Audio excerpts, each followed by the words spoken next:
In this video, I'm going to teach you how to add custom fields in Microsoft Planner. In order to do that, you need to head over to planner.cloud.microsoft. So once you're in there, proceed to actually click onto the sign in option. Now, do take note that you can only sign in if you have a team or organization account, and personal account cannot actually access the Microsoft Planner, so do take note of that as well. Proceed to click on the sign in option in order to sign in.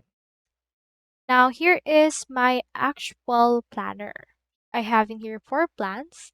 And in order to add custom fields, just choose right here the planner that you wish to add it with.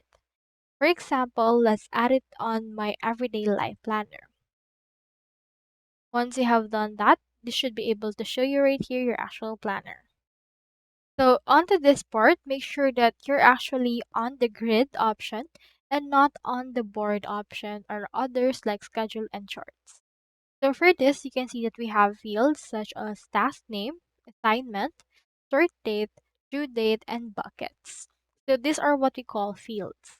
If you want to create a new field or add a custom field, what we can do is you can actually avail the premium plan of Microsoft Planner because only the premium plan can actually access it. So do take note of that as well. Now, from in there, proceed to actually add a plan. We should be able to have in here the add column option.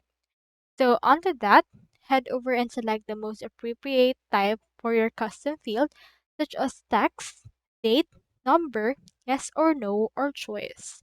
So just choose what kind of field it will be and rename it, and then create it by adding a descriptive field name for your custom field and clicking on the create icon. So that's all there is today, and I hope this video actually helped you out with everything that you need.